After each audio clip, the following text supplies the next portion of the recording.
Bonjour à tous, c'est David de chez 3D Concept Auvergne.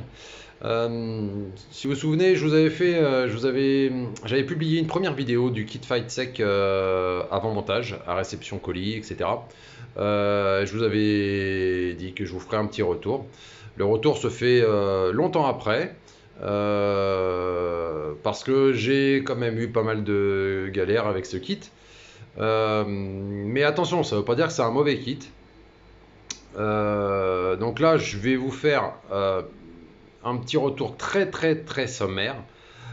Et ensuite, je publierai des petites vidéos plus en détail sur certains points, ce qui me paraît être le plus simple. Voilà, donc du coup, le kit FightSec, bon, j'étais content de moi, j'ai fait en vert et noir, le châssis il est top, la constitution du kit par lui-même est bien pensée, euh, mais dans tous les cas, si on veut avoir une imprimante, ce qu'il faut pas perdre de l'idée que c'est une 350 mm, c'est la plus grande des V2. Euh, c'est une imprimante qui va nécessiter beaucoup de calibration, beaucoup d'ajustements, de par son dimensionnement. Le fait que certains des composants fournis dans le kit FightSec soient, je ne vais pas dire d'une qualité médiocre, soient d'une qualité moyenne, fait que j'ai perdu énormément de temps lors de la finalisation, c'est-à-dire les contrôles d'usage après montage, c'est-à-dire toutes les calibrations et toutes les améliorations aussi. Parce que bon, il y a quand même deux paramètres à ça. Si on noie le tout, forcément, c'est un vrai sac de nœuds.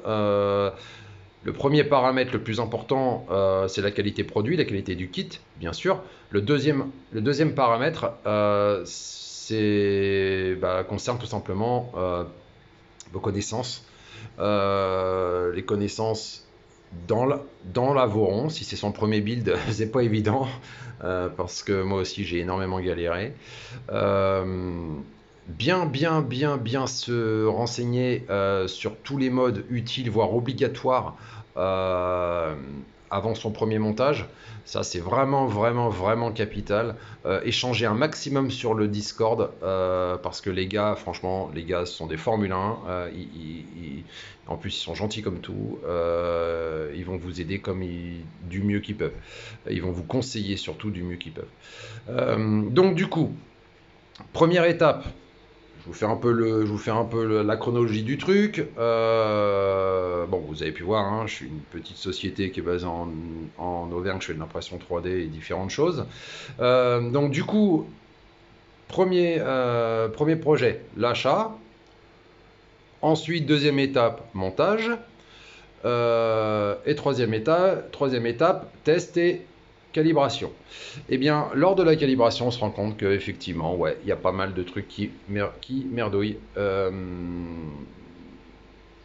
Donc du coup, ouais, sur le plan budgétaire, bah, ça devient compliqué parce que vous investissez dans un kit fight sec qui vaut aux alentours des 1000 € sur AliExpress. Et vous vous rendez compte au bout du bout, quand vous faites vos petits calculs, hein, une fois qu'elle est en ordre de marche bien comme il faut et qu'elle vous sort de beaux prints, donc là, ça nécessite pas mal de temps et d'investissement supplémentaire.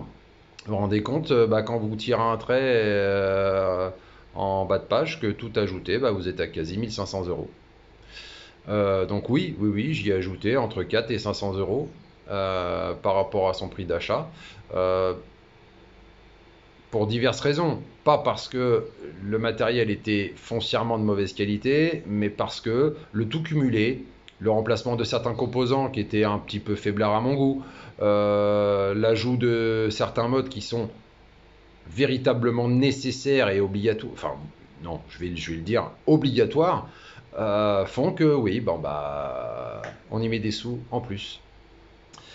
Le plus gros des problèmes que j'ai rencontré avec la FightSec 100% d'origine, c'est le Z-Offset. Z-Offset compliqué. Très compliqué. Pour plein de raisons. Parce que le dimensionnement, 350 mm, donc du coup on se retrouve avec des structures, enfin avec un châssis qui a quand même des longueurs assez importantes, donc du coup les déformations, le châssis est plus sujet aux déformations que sur une 300.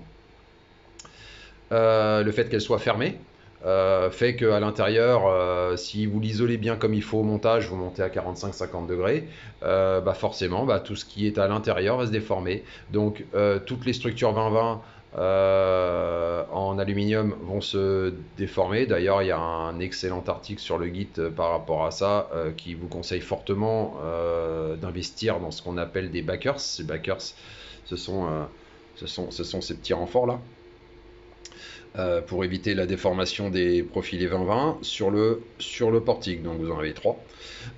Donc ça déjà, juste l'achat de ce petit composant qui vaut quand même aux alentours des 60 euros, entre 50 et 60 euros. Bah déjà, j'ai pas mal solutionné le problème de mon ZO Offset. Après, il y a tout un contexte qui fait que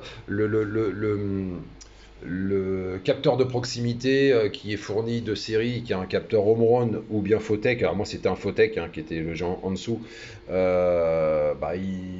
pas ce qu'il y a de mieux parce que l'extrudeur, la hot end est juste devant, il se déforme. Et du coup, il claque assez facilement. Donc, du coup, vous allez remplacer ça par une Clicky Probe. Excellent produit aussi, excellent mode. Et vous vous rendez compte qu'avec la Clicky Probe, des fois, vous avez des petits soucis de prise de mesure. On a des tests de répétabilité qui sont parfois pas toujours stables. Et du coup, à force de fouiller, vous allez réinvestir dans autre chose, acheter des composants pour autre chose plutôt. Et au bout du bout, ouais, forcément, la facture n'est plus la même. Donc du coup, je vous fais le dernier point qui, à mon avis, mettra tout le monde d'accord. Kit Fight Sec, 1000 euros au prix d'achat et on va dire au plus bas 400 euros que j'ai rajouté derrière. Kit, donc là, le Fight Sec c'est une 350. Kit en 300.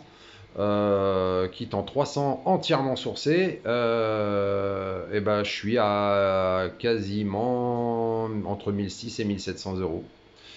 Un petit poil plus cher, mais j'ai divisé mon temps de montage, mon temps de programmation, mon temps de paramétrage par 2, tout simplement. Voilà.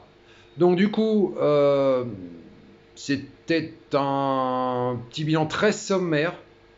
Je reviens vers vous assez rapidement pour vous poster quelques vidéos sur des points précis, ce qui vous permettra de vous faire votre propre idée. Et si ça peut vous aider pour votre futur projet, si vous avez l'envie, le souhait de constituer cette imprimante qui, ma foi, je peux vous l'attester, est une imprimante, si elle est bien paramétrée, si elle est bien conçue, si elle est correctement montée, c'est une Formule 1 cette imprimante.